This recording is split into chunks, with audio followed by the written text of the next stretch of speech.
You know that feeling, right? You've written a fantastic paper, but when you get to the end, the conclusion just falls flat. Well, today, we're going to fix that. We're going to break down a really simple and powerful technique called the triangle method. Once you get this, you'll be able to end every single essay with confidence. So let's dive in. Okay, so the most important idea to understand is this. A great conclusion is the perfect mirror image of a great introduction. Think about it. Your introduction is like a funnel. You start with a big, wide idea, and you slowly narrow it down to your specific point. Your conclusion does the complete opposite. It starts narrow with your main point, and then it expands outward. See? Just like a triangle. So here's our game plan for this explainer. First, we'll talk more about that mirror image idea. Then we'll walk through the steps, starting with your thesis, reinforcing your argument, and then expanding the conversation. And finally, we'll put it all together to see why this structure is just so effective. All right, let's get into our first section, the mirror image conclusion. This is really the first big rule you need to know to write a modern and effective conclusion. But before we learn what we should do, we need to talk about what we should not do. I want you to think for a second, what are some of the common phrases you've probably learned to use when you start a conclusion? Yep, I'm talking about these phrases right here. In conclusion, in summary, or to conclude. So why do we want to avoid these? Well, to put it simply, they're just not necessary. Your reader knows it's the last paragraph. They can see it. Strong, confident writing just moves right into the final points without announcing it. So if you're not supposed to use those old phrases, what do we do instead? Well, that brings us right to the first step of the triangle method, which is the narrowest point of our triangle.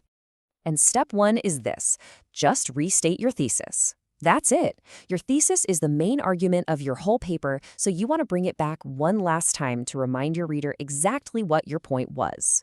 For example, let's say your paper was arguing that dogs are better pets than cats. Your restated thesis might sound something like this. Now, the key here is that this is not a word-for-word copy of the thesis from your introduction.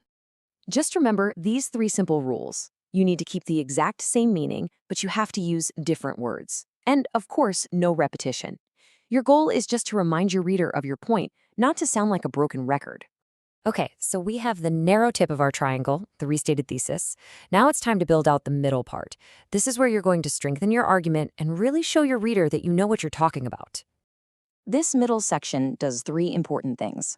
First, you'll briefly reinforce your main points. Second, you're going to introduce an opposing point of view. We call that a counterargument. And third, you'll provide a respectful response to it, which is called a rebuttal. Now, you might be thinking, a counterargument? Why would I bring up the other side's argument in my conclusion? That's a great question. Here's why. It actually makes your argument much stronger. It shows your reader that you've really thought about the topic from all angles and you're being fair. For example, in our cats versus dogs paper, you could acknowledge the other side by saying something like this. See how that works? It's fair, it's respectful, and it shows that you understand why someone might disagree with you.